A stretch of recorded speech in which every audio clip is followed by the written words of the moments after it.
Hi everyone, and welcome to the Stitch Sessions. We're on to a new week and a new project. It's almost Valentine's Day, so we thought we would tackle this really super easy crochet project, and it is the Sweetheart Ear Warmer. And this is perfect for any of those scraps you might have lying around. It doesn't take much, although I did run out at the very end, and so you'll notice this cute little color change. Luckily I had a little bit of yarn that matched it perfectly. So I like this design because it allows you to unbutton and button it. So it's great for not basically messing your hair up. So a lot of times the ear warmers, you have to slide them over your head. So there's sometimes some static and things like that involved. So at least if you button it up and unbutton it, you can preserve your hairdo, which is super important, of course. So let's just get into it. Let's grab all our materials and let's get stitching. Okay, so let's get started. I am using some of this leftover Bernat baby blanket yarn, and for those of you that saw the tutorial last week, we used this to make our Ever After bridal wrap for February, and I called it the Ever After because this color is actually called Ever After Pink. And again, it's the Bernat baby blanket doppled. And it actually goes on a gradient. It starts a little bit of a darker pink and then goes to the lightest shade, which is this one. So this is how much I had left over. So, and I think this will be just enough for us to make our snuggly ear warmer. Now, this ball normally comes in a skein of 300 grams. And I would say I probably have about maybe 50 grams in here. Don't quote me on that, but so that's what I'm using. It is considered a super bulky yarn 6. And another reason why I love it is because it's so soft and cozy and is perfect for doing things like ear warmers. So that's what I've got for my yarn. I have a few buttons here. I set aside 3 just in case, but I think I'll be fine with 2. And the hook I'm going to use for this particular project is a size 10 millimeter hook, also known as an N or a 15. Now, this yarn calls for an 8 if you look on the label, but I want my stitches to sit nice and loose, so I'm going up a couple of hook sizes. You'll need a darning needle for sewing in your ends later, and always a pair of scissors. So let's get started. To begin your ear warmer, you're going to need to start with a slip knot.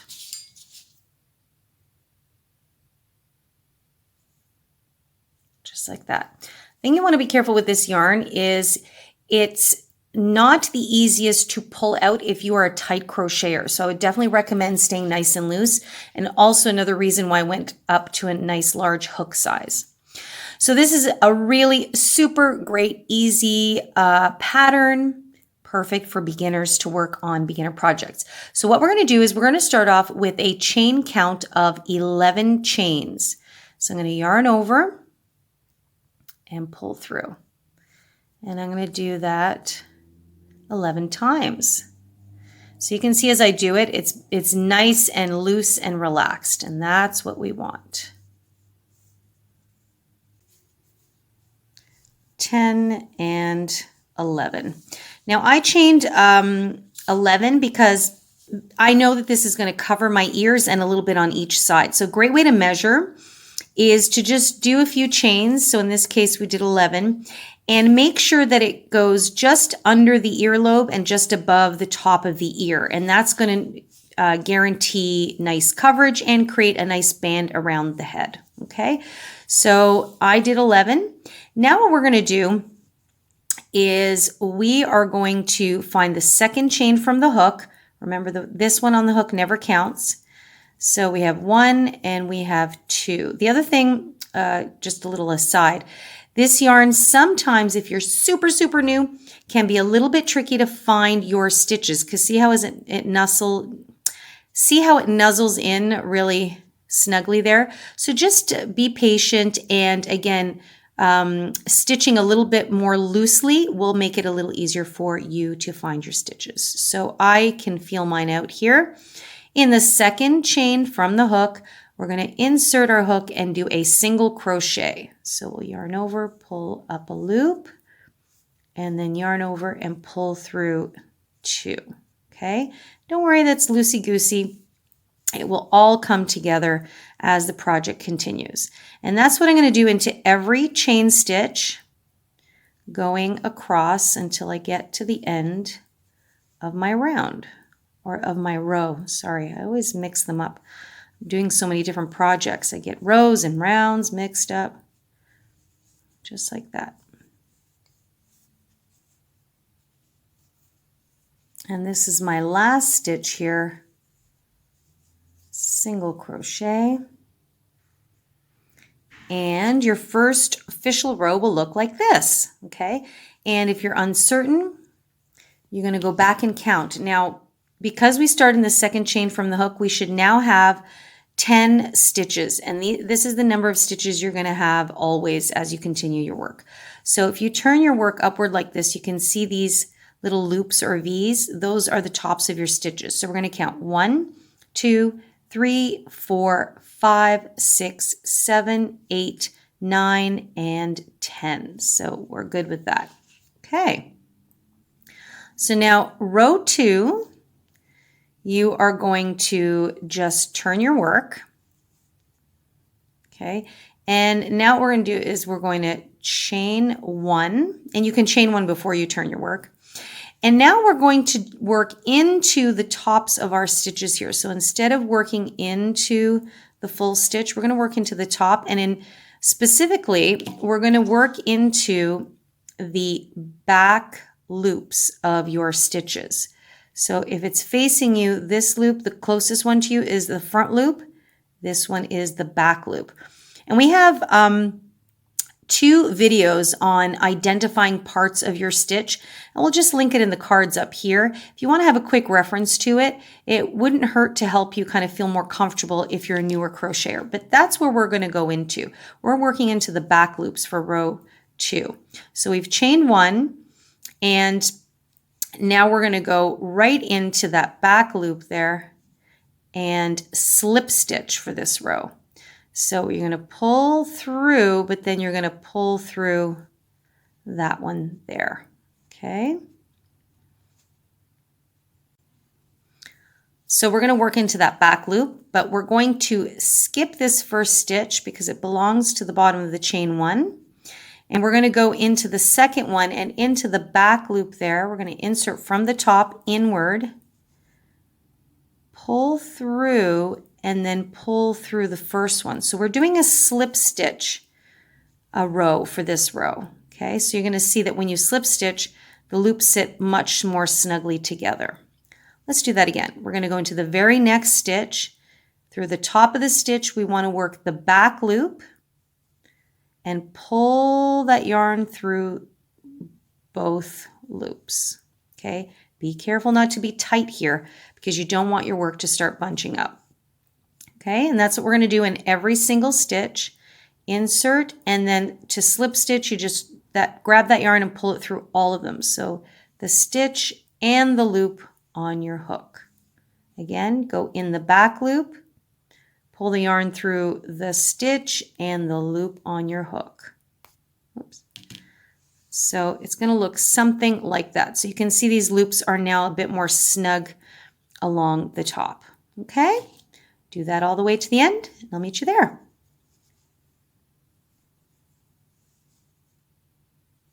And I have one more loop left, which is that chain 1. So it's just sitting a little bit looser.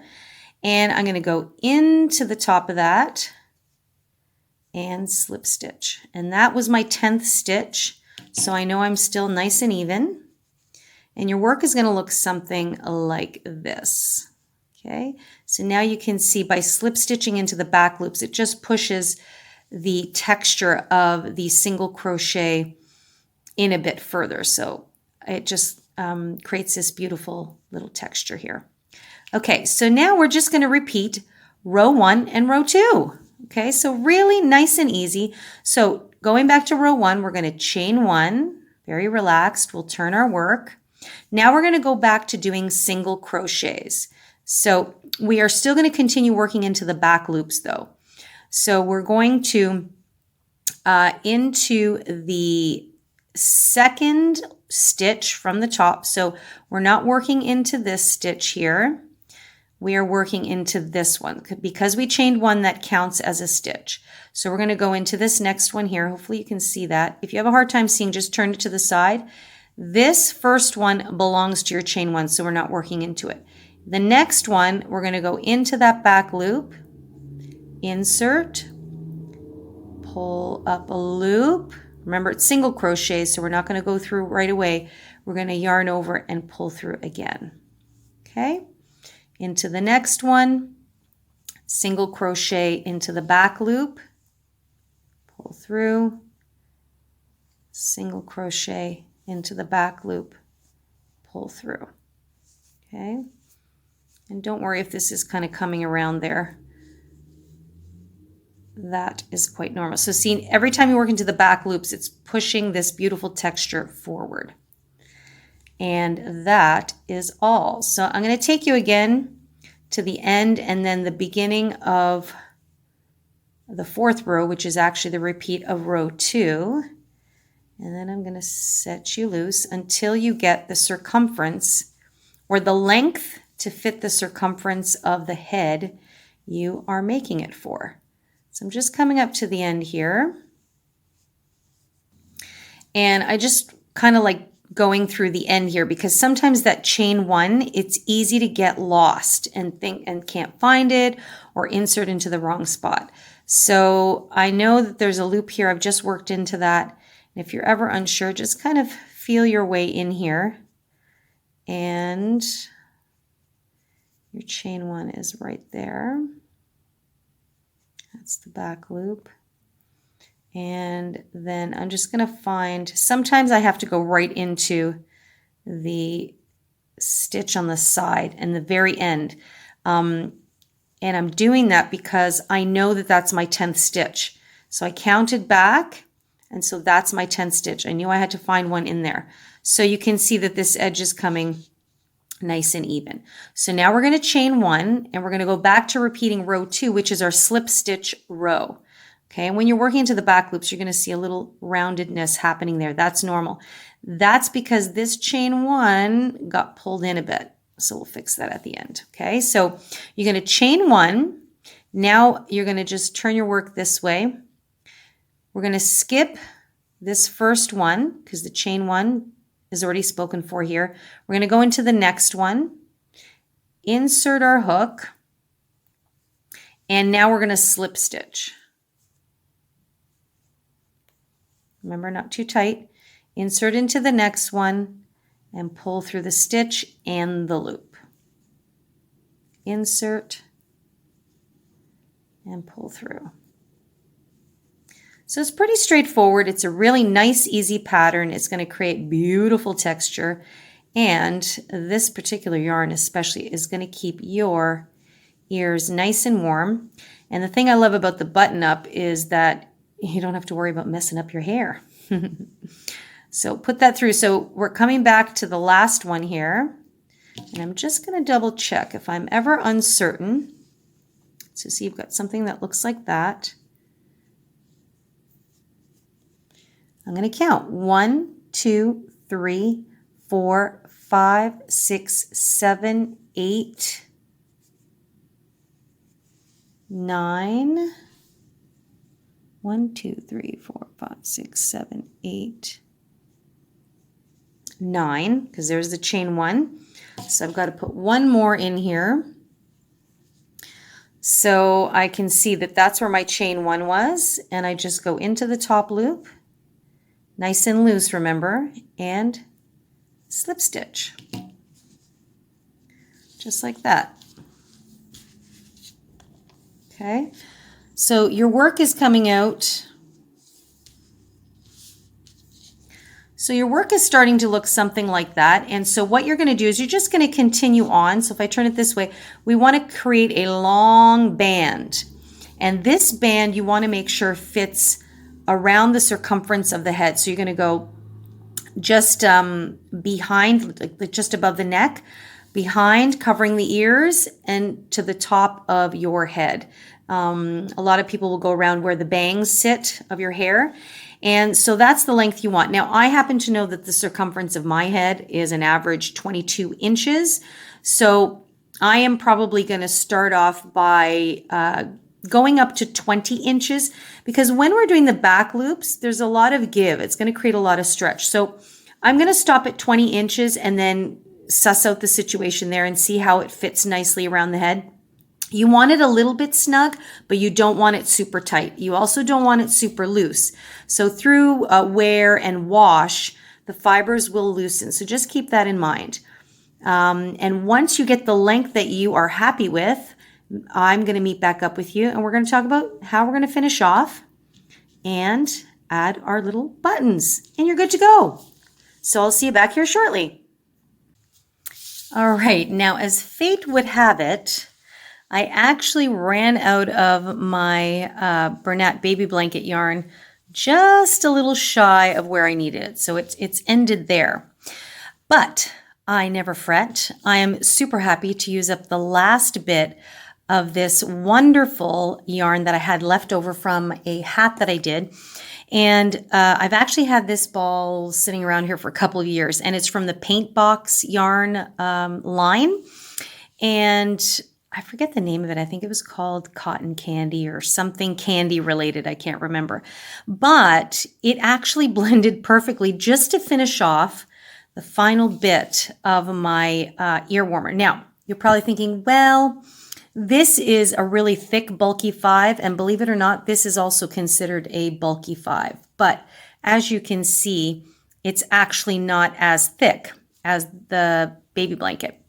But because it was just this short patch here, I'm actually going to work it into my design because I really believe in not letting any yarn go to waste, and there was no way I'm going to buy a whole new ball of this yarn just for this little patch. So this yarn does work on a gradient, as you can see. So what worked out perfectly is I just picked up with the new yarn, which started in the pink, and it just kind of works its way into the purple. And I just think it fit just beautifully. So I did measure it around my head to make sure that I could snuggle it around nicely. See how there's stretch here? That is why you do in fact want it to stay nice and snug to your head. So that way it doesn't get too loose. So if you look at the back, you have this nice ribbing effect, which is from us working in our back loops. Isn't that cool? Now, if you want to, you can go ahead and do a border, but you know what? I am going to keep it super simple. So I'm just going to cut this yarn off and just going to use this to pull that through. And then I'll weave that in. But basically, we're done. So I just need to weave these two ends in. And then we need to put our buttons on. Okay. So, and don't worry if this little bit is a little thicker, because the first chain row sometimes gets a little bit looser. Once you tie these, weave these ends in, it's not a big deal. So what I want to do, because I've got this cool little new color that's coming in here, this part is going to go around the back of my head so that this little section will end up in the front. Now, you can either keep it centered, or you can do it so that it's more off to the side. When you wear it, you can wear it any which way you like. So next we have the buttons. So I am going to have 3 buttons here, and I've already been experimenting with this one here. Now, a regular darning needle, depending on your buttons. So when I was looking at this button, for example, you can see that there's no way that darning needle is going through. So you can either get regular thread and an actual thread needle, or if you can work your yarn well enough, sometimes I just run the tip under the sink just real quick with a little bit of water, and I just roll it like that. And that's what allowed me to kind of poke it through the buttonhole here. So I would poke it up from the bottom and then down from from the top to the bottom. And let me see if I might be able to do this again here real quick. So I go on an angle. Sometimes it's a little bit testy.